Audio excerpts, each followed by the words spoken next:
收看关键时刻，比尔轰炸伊朗之后，宣告一件事情：美国的霸权回来了。在美国霸权回来之后，你看到美股大涨，其中大家最关注的是这一只，它叫做特斯拉，它涨幅非常多。这代表一件事情，这代表全球投资人都非常关注特斯拉。你看到最新上路的 Robotaxi 的战情室。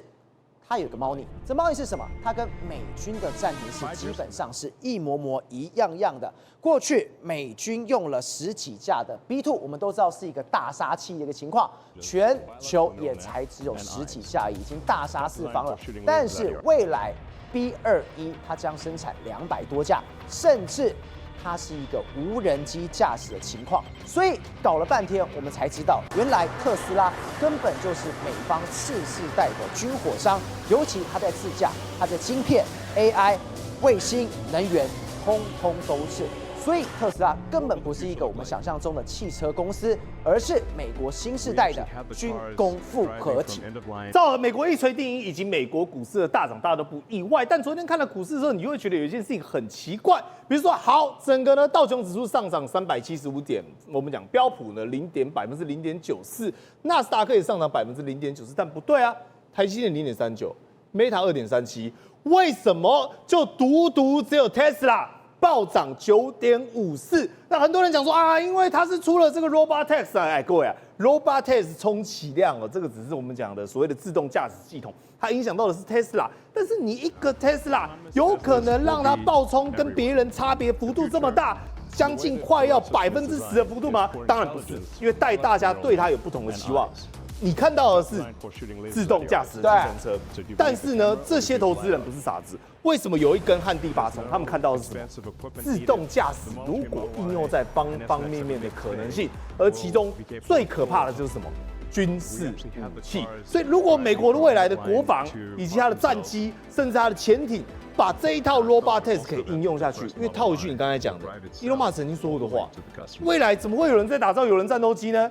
你 F-35这么好，这么昂贵，有什么任何作用呢？所以就被形容特斯拉根本不是汽车公司，是战争后的资本收割机。对，所以它已经晋升到，而且它还不是所谓的军火商哦，而是所有军火商都需要运用到它背后的这个灵魂骨架。所以你看哦，当这个我们讲的行情一出现之后呢，大家不禁在想说，这个 Robotaxi 到底是长什么样子？为什么这么厉害？来，照我用这个数字哦，你仔细去观察，你就会发现不寻常的地方。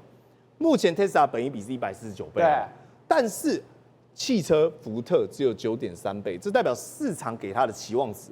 那你如果说像 Microsoft 这种科技巨头，大概比如说包括台积电在内，都是30到40倍左右，它为什么会150倍啊？它是巨型公司，就代表大家对它有想象空间。来，你仔细看到它整个 Robotaxi 在有所谓的 AI 上的应用，比如说好，他找了一个网红来，那这个网红干嘛呢？他就利用我们讲的轿车系统，然后干嘛上轿车？而叫的是谁？没有人的车。你看哦，点了之后，来从头到一只手机来啊，看慢慢走到这个路上开始在等哦。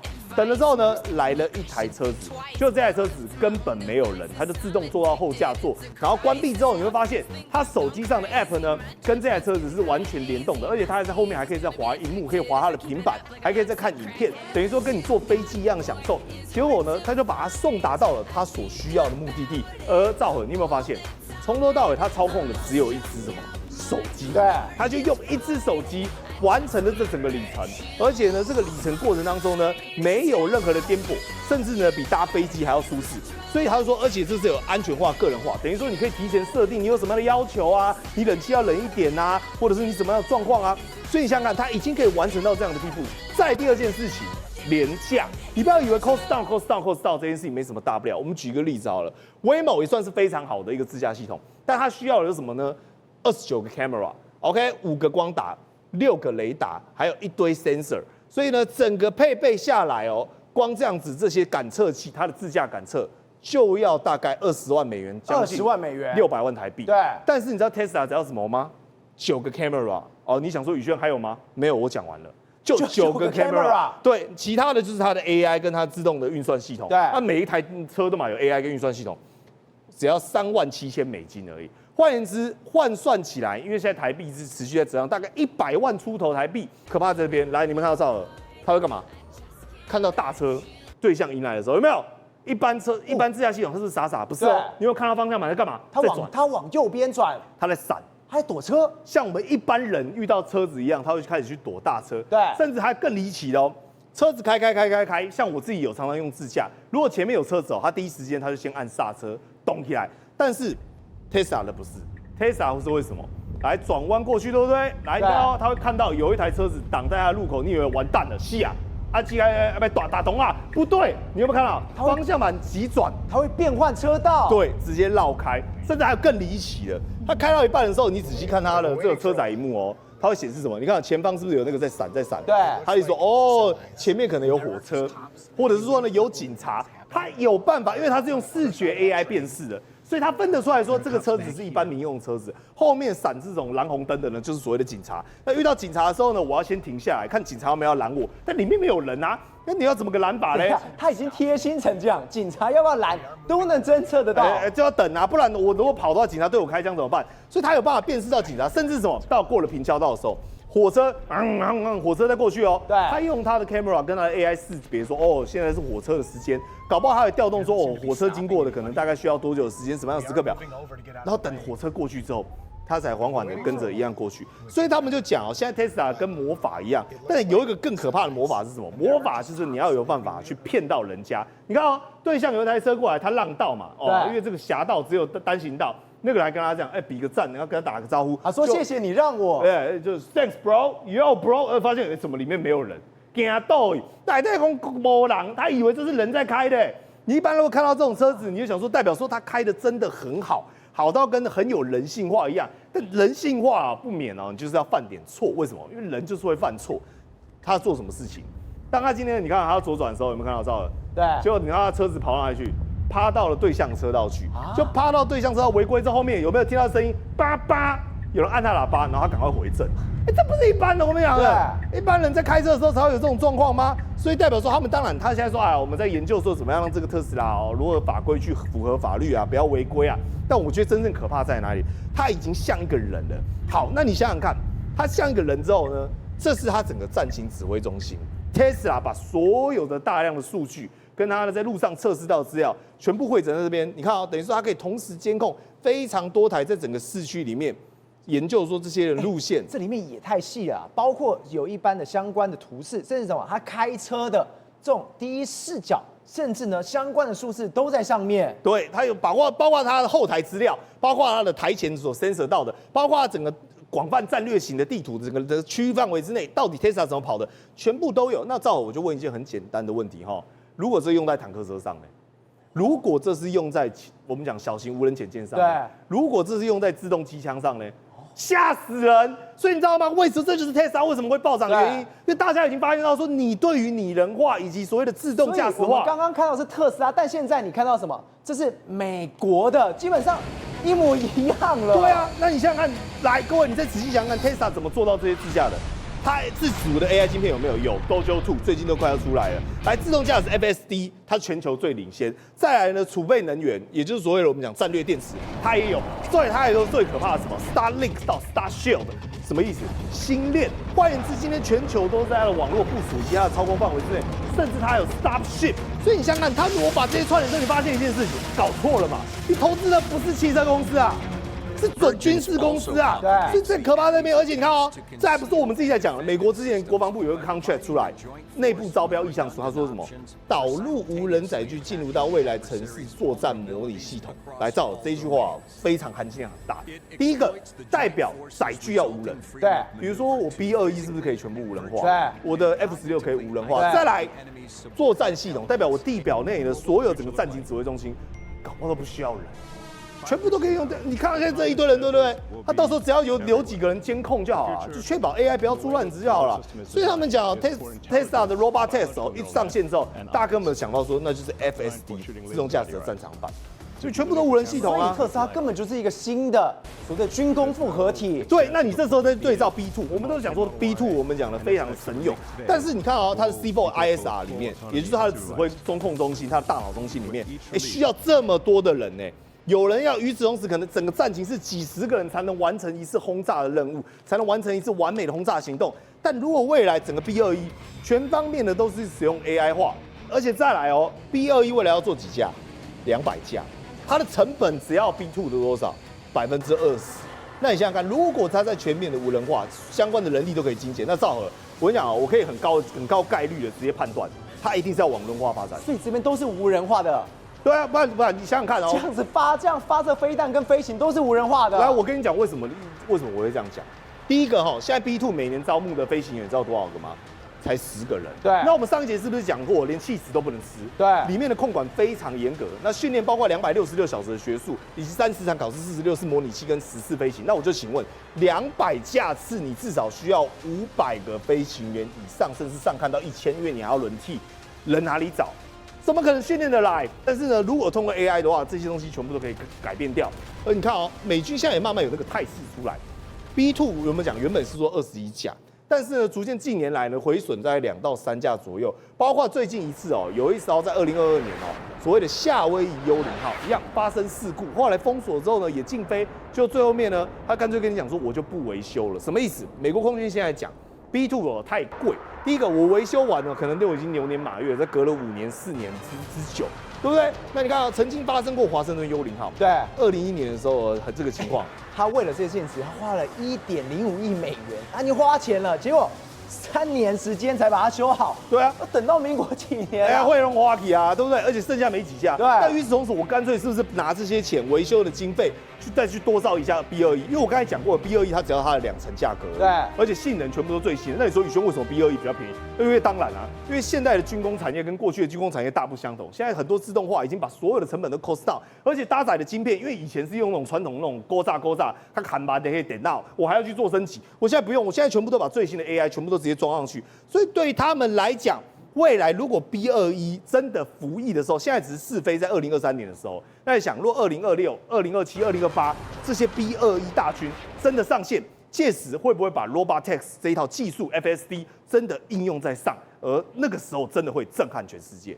或者为什么我们刚刚讲这个是美国霸权？它炸完之后，美国霸权完全回来，投资人信心都回来了。而第二为什么说霸权？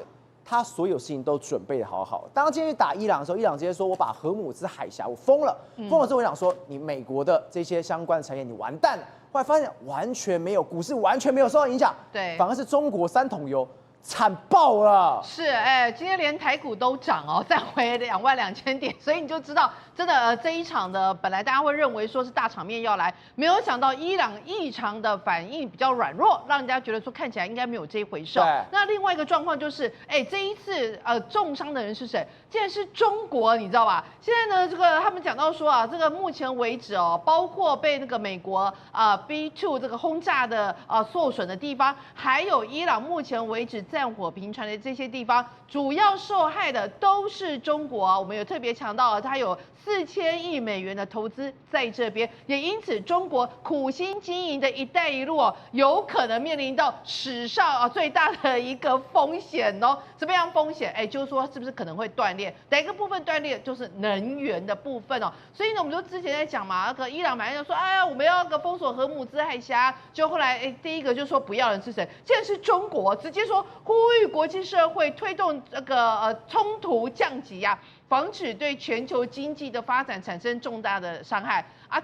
那个真正会受到荷姆兹海峡封锁而受到重大伤害，其实主要就是中国，对，因为他们有70%的能源都是仰赖外国进口，而其中有超过一半，也就是40%左右，都是从荷姆兹海峡来这边，然后运输，然后走海运到中国去的。你看到中国石油、中国石油化工，对，通通都在跌。是，尤其是我们昨天有特别提到，就是伊朗它北方有一个这运藏量高达420亿桶的这一个油田就是由中石油跟中海油主要来投资。那右边的那个地方是什么？就说事实上，美国过去因为很仰赖这个就是中东这边的石油，所以在从那个1977年呢，也就是当时的石油危机的那个时候，到后来几次比较伊朗中东这边相关的一个危机的时候，你会发现他们就真的会有这个感觉上施展不开来，就是因为这个石油主要还是仰赖中东的出口，但是从2008年开始出现了整个翻转。为什么？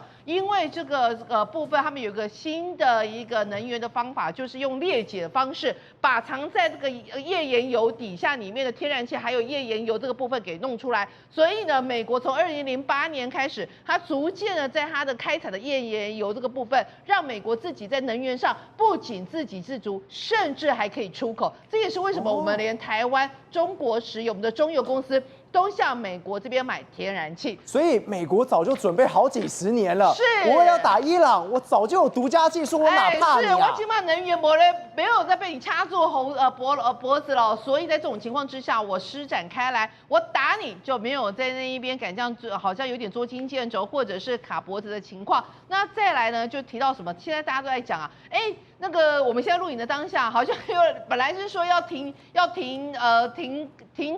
火，大概12天还几天，现在双方又在吵了。你看，伊朗又不遵守，不讲武德，又开始，反正两方现在又在吵起来了。伊朗跟以色列，那现在大家在关注一件事情是，事实上我们都知道，哈米尼是现在伊朗最高的一个领导人啊，现在有在讲哦，哈米尼有可能要被推翻政权哦。第一种状况是什么呢？就是内部，他自己很担心，他会被干掉，他自己就开始在提防啊，他怕自己就是说。所以你的意思是说，现在哈米尼可能有一天，不管是被干掉，或者是什么被罢黜下台，对，我不要你了，我换其他人上来。那谁会是哈米尼的一个接班人？现在浮出台面的有2个，一个就是哈米尼自己的儿子，目前为止就是在56岁啊，穆杰塔巴。那另外一个比较特别是谁？就是何梅尼之孙哦。何梅尼我们都知道他是被称为是伊朗国父哦。对。所以呢，这个哈桑哦，目前才53岁，而且这个哈桑其实他有被视为是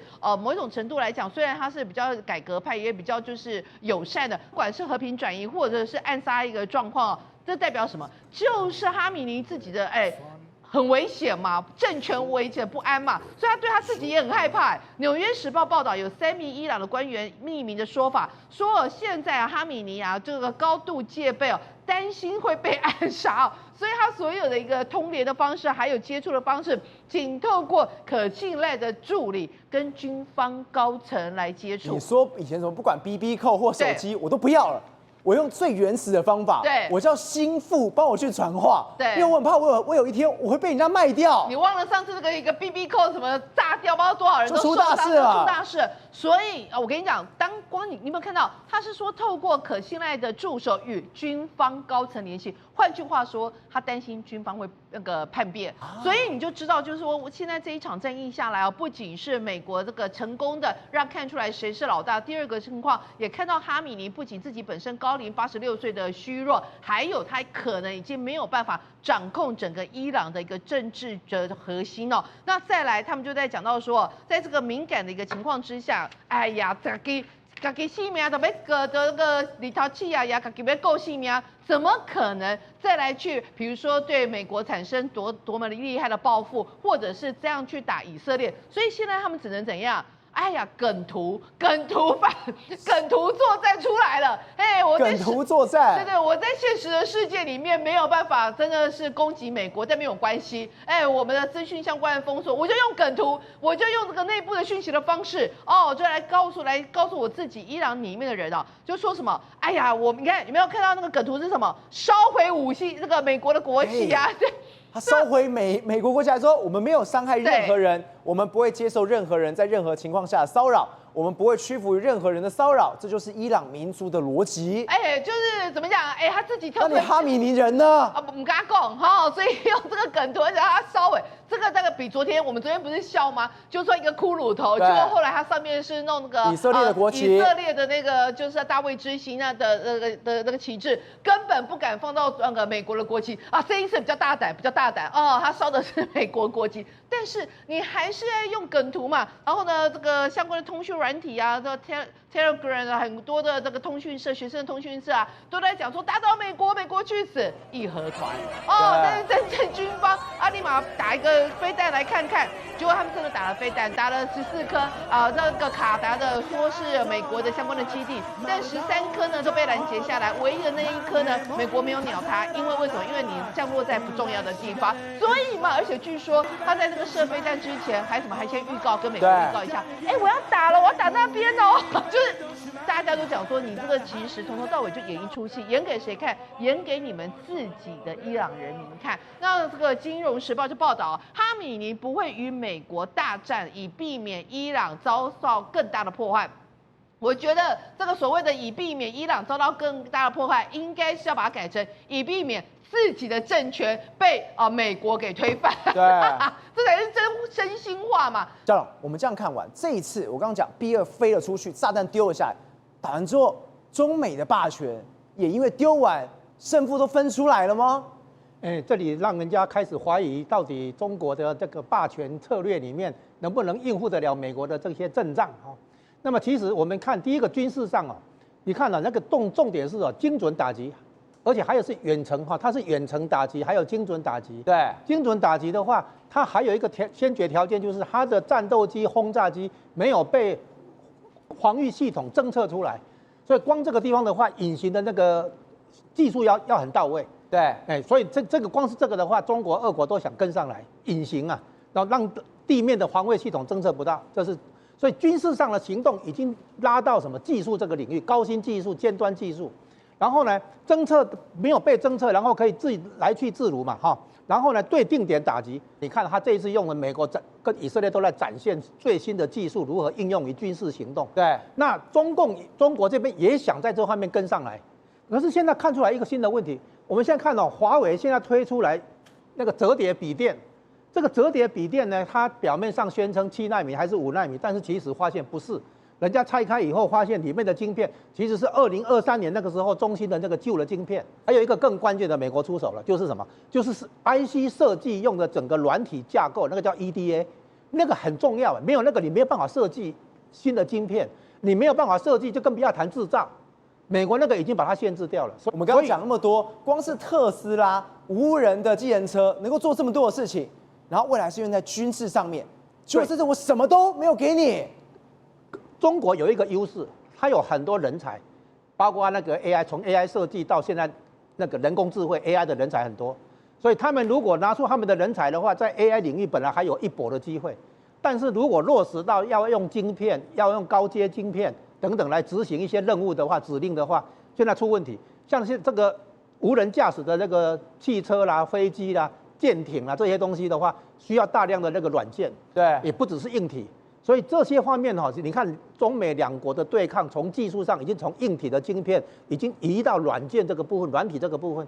所以呢，美国把那个 IC 设计的那个 EDA 这个砍掉的话，对中国打击非常大，因为你几乎没有办法再去复制那个设计软体，你没有那个东西，你没有办法 IC 设计，就没有办法，不用讲后面的 IC 制造，还有封装测试都不用谈。所以美国现在下很狠的决心，在川普1.0的时候发动贸易战的时候，有估算过。如果中国企业，他们结论是这样如果中国企业不能从美国或西方国家取得技术来源的话，它的制造能力、出口能力5年内会全部衰退掉。当时的2018年这样估算，5年就是2023年。后来因为疫情的关系打断。你现在再看的话，你会发现中国企业，包括华为这种指标企业，还有中芯国际这个指标企业，技术能力跟不上来，被卡住了，被卡脖子了。所以呢，从这里再拉下去的话，你会发现为什么川普去打那个哈佛大学。很多高干的那个红三代都在哈佛，然后哈佛也收了很多中共那个资金，所以他打哈佛是因为打哈佛背后的中共，当然还有哈佛的是左派大本营，这个也是重点。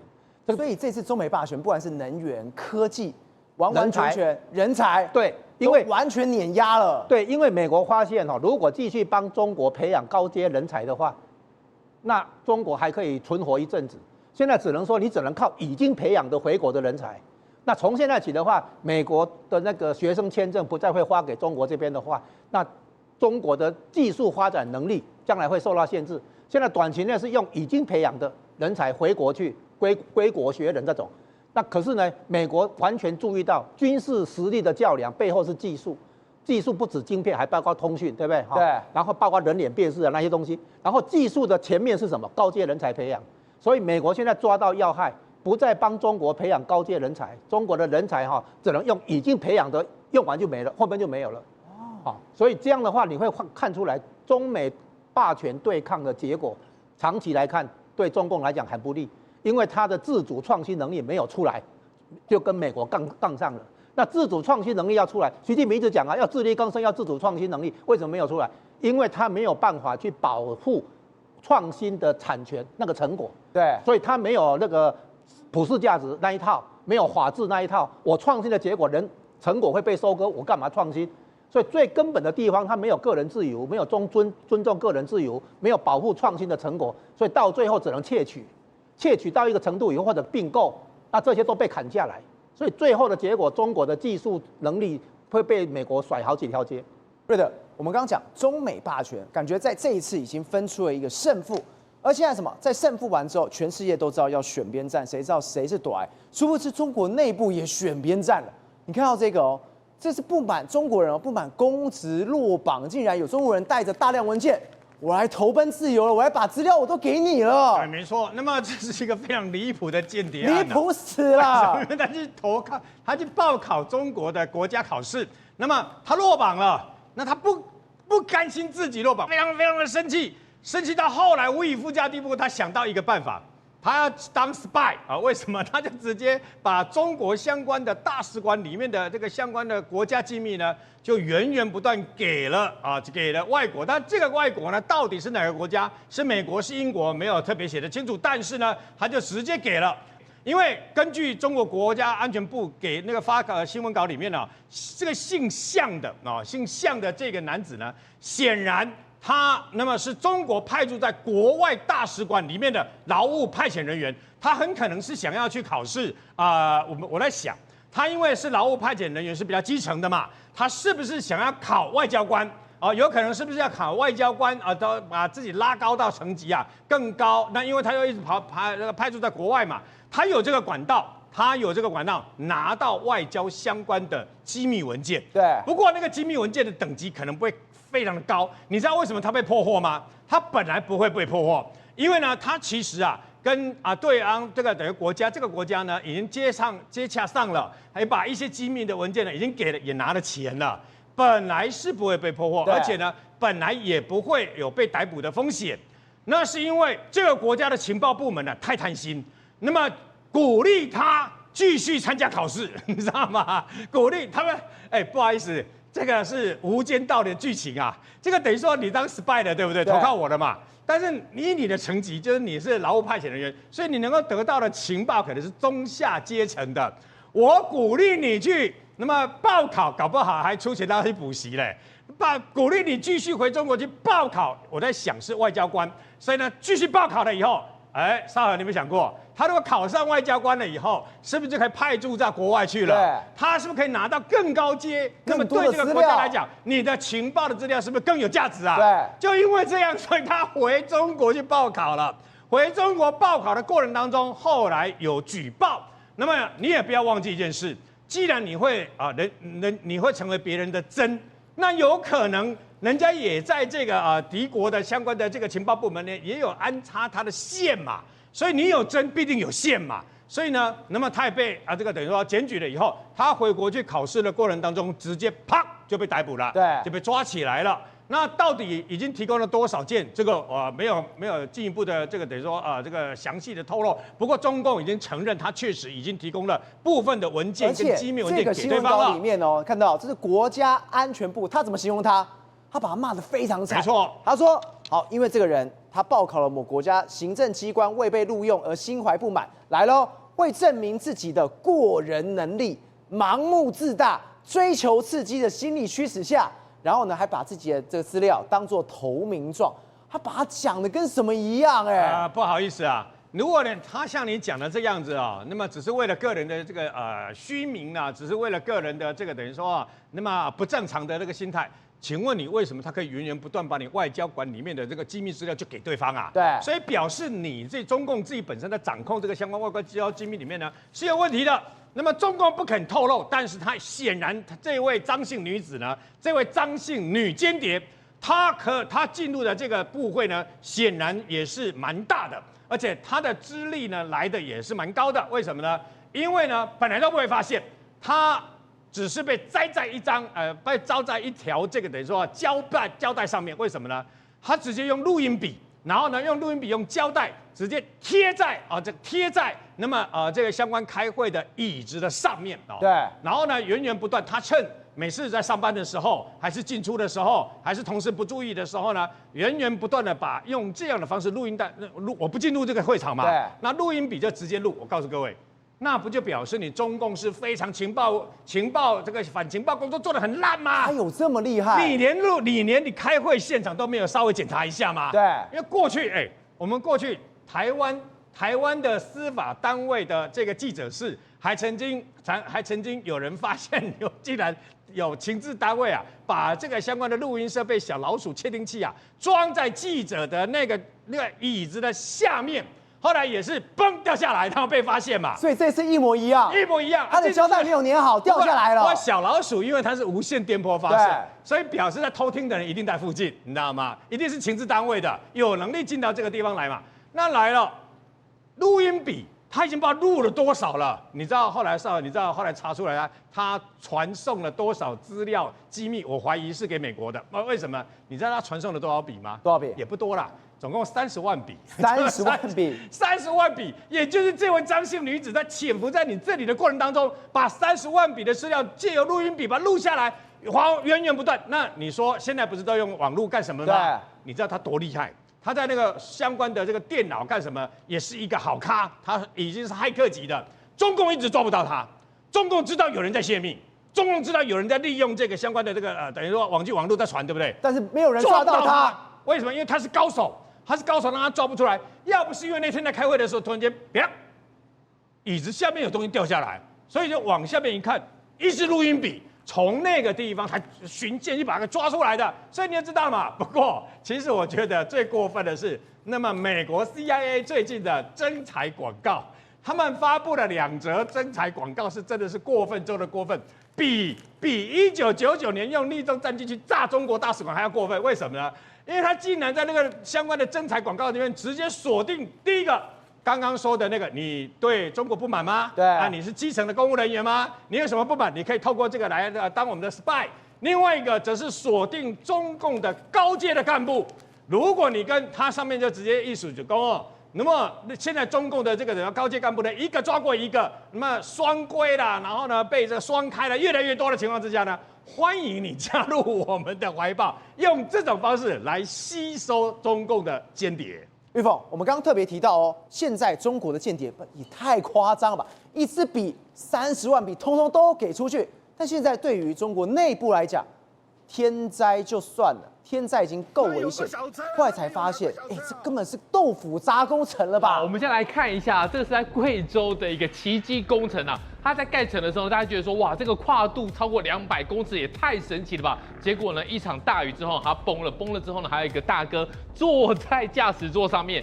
他的行为，我觉得他相当的一个冷静啊，还可以跟其他经过的这些驾驶朋友来互聊，说，你怎么在这个地方？你撑一下，待会救援人员就来了。好，那今天最新的消息是，终于救援人员呢抵达到现场了，终于用一个比较特殊的方式，一个接一个把这个驾驶大哥给救了下来。对。可是呢，这台车呢是没办法，因为它是拖板车，它这种货柜拖板车来说的话，它的重量真的太重，而且它现在来说的话，不知道。